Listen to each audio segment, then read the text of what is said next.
Good morning. I want to talk about the Anthony Cumia firing again today. I'm still reeling from it. I can't believe it happened. I've been listening to O&A for years, and it's just weird. It's just weird that he completely lost his gig over some tweets, you know. And I've been thinking about it, been embroiled in a lot of internet arguing and stuff like that. But I just want to make another point about it real quick. I was reading the statement, the termination statement about Anthony, and it said, this is what Siriusxm put out. It said the decision was made after careful consideration, even though they only had like a day, of his racially charged and hate-filled remarks on social media. These remarks and postings are abhorrent to Siriusxm, and his behavior is wholly inconsistent with what Siriusxm represents. So, look, here's the deal. First of all, he's said worse on air at Sirius and XM for years, first of all. Second of all, there's another channel. So Opie and Anthony has their own channel, the Opie and Anthony channel, right? For like my purposes, that's all I listen to. Well, I go over to Raw Dog for Ron and Fez as well, but that's it. They used to all be on the same channel. So that was literally the only reason I have it. All the other stuff on Sirius I can get elsewhere, easier even. Sirius's service is terrible. Everyone knows this. There's bandwidth issues all the time. Just little glitches, little problems. They're getting better. But early on, like, their web player was terrible. Their app very early on was terrible. I mean, it's much easier to use just about any other service to get music and stuff. Or even to pirate it or whatever. There's another channel that's like a celebrity channel where it's their own channel. It's called The Foxhole. And it's Jamie Foxx's channel. No, I've never listened to it, mainly because Jamie Foxx isn't a radio guy. I don't know why he has a radio station. But that's fine. Maybe it's good, I don't know. But that's not my point here. Jamie Foxx on national TV, given a national audience, said that he had a lot of fun killing white people in Django Unchained. Okay? Now, what happened because of that? Nothing. And that's what should have happened. Now, deep inside Jamie Foxx's heart, I believe he did have fun. I believe he felt that it was a catharsis for him. And deep inside, I feel when Anthony Cumia posted these things about savages and stuff like that, it made him feel better about what had happened. He could put it in a context by using animosity toward another race. For historical reasons, both social and personal. And historical, really. But unlike most liberals and these mainstream media people, I don't believe any of this is basis for silencing a voice. So when Jamie Foxx said, it was fun killing all the white people, I don't believe he should lose his station for that. I don't agree with it. I don't think it's healthy. I think it historically skews slavery into a white versus black issue when it was a rich versus poor issue. A very small portion of the population owned slaves. But it's been historically turned into white versus black because slavery still exists, and the people who practice it and benefit from it are the elites and the people in power. And they can only stay in power if they continue to divide us between black and white. Okay? So that's the problem. But when Jamie Foxx says that, and Anthony Cumia says that, I just look at it and go, oh, that's amusing, or whatever. Or, oh, I disagree, or whatever. But I would never go online and act all phony offended by it, try to silence their voice, try to close down a channel I don't listen to. It makes no sense. It's fascist. It stops speech. Oh, but it's hate speech. I don't differentiate. This is a part of human nature. On Jamie Foxx's side, there's some part of him that hates white people and hates having to deal with white people. On some part of Anthony Cumia, somewhere in his psyche, he hates black people in general. Okay, this doesn't mean he doesn't have black friends. And Jamie Foxx doesn't mean he doesn't have true friends who are white people too. It's just a part of human nature. People aren't perfect, and it's not even that, because I don't think we've determined this yet. So like, these instincts of maybe not hate, but maybe sort of an inherent dislike toward people who are different than us, perhaps it serves a social purpose. We're painting it with this broad brush, like hate speech, and then boom, I never will listen to this person again.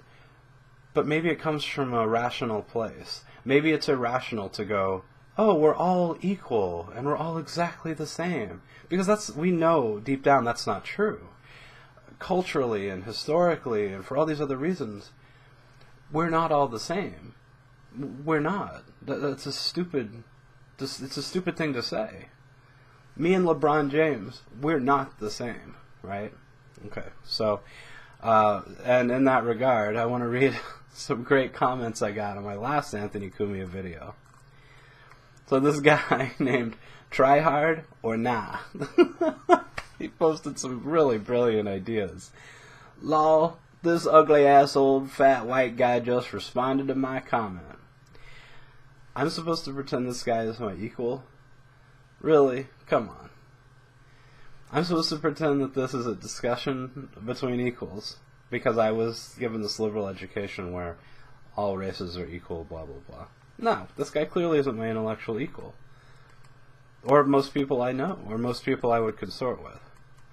Now, plenty of people argued with me, but they'd make points, or at least they'd try. Let me see what else this guy wrote. Mars, lol, you one ugly-ass person. That's his thing. Oh, you ugly. I'm old. A lot of shit has happened. I wasn't always ugly, but my life hadn't really changed that much. Fuck, I'm doing better off as an ugly person than I ever was when I looked good. Alright, so here's the first thing he wrote on the video, though. Now keep in mind, I'm supposed to see this person as an equal, right? By this liberal philosophy, hey, we're all the same, right? Here's his point that he made. And by the way, I just want to, objectively, this is the stupidest thing that was written on my video. Us blacks are not as bad as you... Now, keep in mind while I'm reading this, half the shit's spelled wrong. There is no punctuation. There is no attempt at grammar, okay? Us blacks are not as bad as you fucked up whites like FR, which is for real, for real. They have these little gimmicky things that last for like a year. And the next year it'll be something else. And now it's for real, for real. You white kids disrespect your parents. Rape women. I can go on forever. Stop focusing on black people and worry your damn selves. So here's the funny thing. He makes some points here. So again, I'm supposed to see this person as my equal, right? Clearly he's not. This isn't someone that can engage in an idea or a conversation on my level. So it's irrational for me to go, oh, this guy's equal to me, right? We're all the same. No, we're not. You can't tell me this guy has an IQ that's on par with the rest of the people that commented on my video. Alright. So he says, you white kids disrespect your parents. I don't know what that means. I don't know where the statistics are there. I know statistically most black children grow up in households with one parent. So is that what he's saying? Parents, plural, is the problem? I don't know. But statistically, I can back that statement up. It's rape women. Black men raping white women occurs 100 times more than white men raping black women. Statistics back that up. Stop focusing on black people and worry about your damn selves. Now that's his opinion. That's an opinion. That's fine. I understand that. And there will be plenty of videos on here focusing on white people. Maybe not through that perspective of, oh, it's about the race of the person. But there will be some like that. That's not the point. I can talk about whatever the fuck I want to.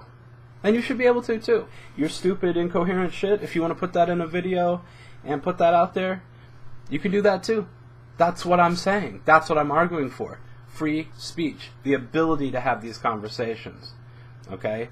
It's the principle of the thing. You should be able to talk about this stuff. Nothing should be labeled as illegal or something we can't talk about or something that should get you fired, right? From a job that's separate. You know what I'm saying? Or even if it wasn't. If he has an audience, he's bringing in money to the company, leave him the fuck alone. Because he hurts someone else's sensibilities that doesn't even listen to the show. Who gives a fuck? That happens with me. I don't agree with what Jamie Foxx said. I don't fucking like that. I don't like that he said that. But I'm not going to go to Sirius and try to muscle them out of firing the dude. Which, by the way, Christian groups or white groups could do that. That's the problem with this shit, too, is you've given people a blueprint to do this kind of shit. Okay? But as far as I know, the Foxhole doesn't have any listeners anyway. But that's not even the point. So the point is, I'm supposed to think that I'm on equal footing with this guy that commented on my video. Not on your life. Not in a million years. Am I going to go, oh, I'm equal to this person? No way. They can't process ideas. They don't put evidence for what they say. And they just write this nonsense. Okay? So we're not all equals. And in a lot of different ways, obviously. You know? So whatever. So there you go. That's my newest thoughts on the Anthony Cumia situation. I'm just thinking about all the stuff that goes on Sirius, okay? All day long, the N-word is just flying out on Shave 45 and all those fucking stations, right? And that'll continue to happen, and no one's going to say anything. For years, Cumia went on, like, worse rants than the one he went on Twitter. And they never said anything. Howard Stern used to dress up in blackface. He's made a lot of racial jokes over the years. He's going to continue to be on their network on the days he actually shows up to work. Jamie Foxx literally talks about genocide, right? Like, killing white people is fun, right? And again, all of these things, what Stern did and what Jamie Foxx did and these hip-hop songs, I got no problem with it. My point is, you don't silence that voice. You have a conversation with that voice. You don't silence it. It doesn't solve it. It doesn't make it go away. Okay? Alright, so that's what I got. My next video is going to be about the death of hip-hop. Peace.